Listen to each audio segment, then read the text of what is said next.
The IRS claimed I owed $47,000 in back taxes for a business I'd never owned.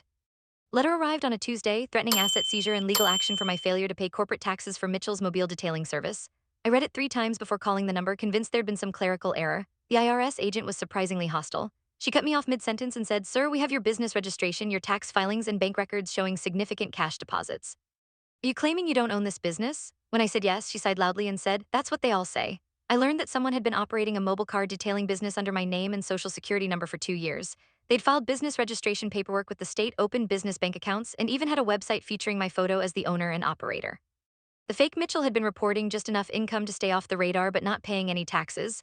The state business licensing office was equally unhelpful. When I called to report identity theft, they said I needed to provide documentation proving I wasn't the person who'd registered the business. How do you prove a negative? It wanted evidence I'd been somewhere else on the day the business was registered, employment records showing I had a different job, anything that could prove I wasn't running a mobile car wash. The investigation became my second full-time job. I spent hours on the phone with various agencies, all of whom treated me like a tax evader trying to create an elaborate excuse. The IRS agent assigned to my case, Patricia, seemed personally offended by my claims of innocence. "In my 15 years doing this job," she said, "I've heard every excuse in the book. Everything changed when I hired a tax attorney who knew how to navigate these systems." She immediately requested copies of all business documents and bank signature cards. When the papers arrived, we could see that someone had forged my signature, but they'd done a terrible job. The handwriting looked nothing like mine, and the address listed for the business was an apartment complex I'd never lived in. The breakthrough came when we discovered the real culprit had used my identity for multiple businesses across 3 states. The attorney found a pattern of similar fraudulent registrations and contacted federal investigators who were already building a case against an identity theft ring.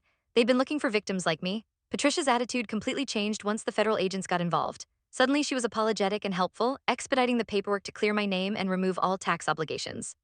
The state licensing office also moved quickly to cancel the fraudulent business registration once they realized it was part of a larger federal investigation. The emotional toll was harder to recover from than the financial one. For 6 months, I'd lived with the constant fear that the government could seize my bank accounts or garnish my wages. I'd lost sleep, snapped at my family, and developed an anxiety disorder that required therapy to manage. 2 years later, I still get nervous when I receive any official mail. I've signed up for identity monitoring services and check my credit report monthly. The man who stole my identity was eventually convicted and sentenced to 5 years in federal prison, but knowing he's locked up doesn't erase the months of hell he put me through. The worst part is knowing how easily it could happen again. If someone really wants to steal your identity and they're smart about it, the systems in place to protect you are woefully inadequate. You're guilty until proven innocent, and proving innocence is nearly impossible.